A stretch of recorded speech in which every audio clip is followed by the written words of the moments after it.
This is Becky Legiro. I am here with James Maida. He is the president and CEO of Gaming Laboratories International, or GLI.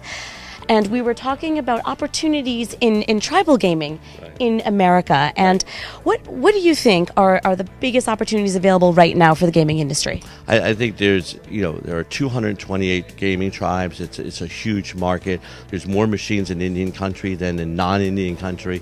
So if I was a supplier in Europe, or if I was a supplier in Canada, or even in the United States, I think that your Indian gaming practice and how you sell equipment into those really form a nice base for your business. So I think there's more machines coming online. There's tribes are building casinos still, and so I think it's a very robust business right now. And it's true that the European suppliers are underrepresented. Yeah, as I said in my comments earlier today, it's harder for either South American or Europeans to make that jump and come over to the United States. But if you do, as we discussed, really important that you have technicians, you have salespeople, you have people on the ground that can support your effort. You just can't ship them over the fence and hope that they land in the right spot in the tribal casino.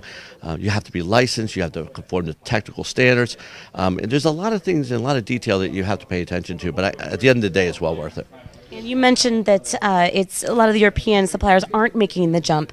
Right. What steps would they have to take in order to get the process going? Well, I think if you look at what some of the Australian suppliers have done, if you look at an Aristocrat, an Ainsworth, they actually made offices in Las Vegas, and they have a sales team in Las Vegas, and technicians in Las Vegas, and commercial people, in the United States. Very hard to just pick up the phone and call from Europe and try to get something sales coordinated, and then how do you ship the equipment? I think it's really important to stage the equipment somewhere in North America, to get it working, and develop and deliver a designed product that's ready to go, rather than just try to do it remotely. It will not work if you do it remotely. So those companies that came from Australia knew that and set up major companies in the United States. Many Europeans now in the last few months have actually started setting up offices in the Miami, Florida area. And so they're understanding now that they need a commercial office, and they need to run that from South Florida or Las Vegas, or where it might be. So how do some of these suppliers actually start a relationship with some of the tribes? So you have to, you do what we did in 1989 and we still do today. I have 8 to 10 development people that get in cars and trains and planes, and we visit every tribal casino and every tribal reservation at once a quarter.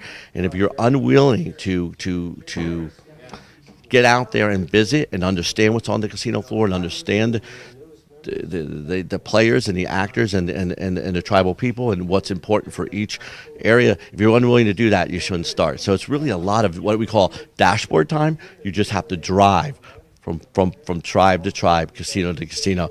They don't have a major airport next to every one, so you have to fly in somewhere central and rent that car and just do a lot of trench warfare. Well, day to day, you have to go to a different place, and you have to meet whoever your particular client might be. Fantastic, James. This has been some great advice. Yeah, thank you so much for joining me. This is Becky Legiro with James Maida. Thanks for watching CalvinAir.com.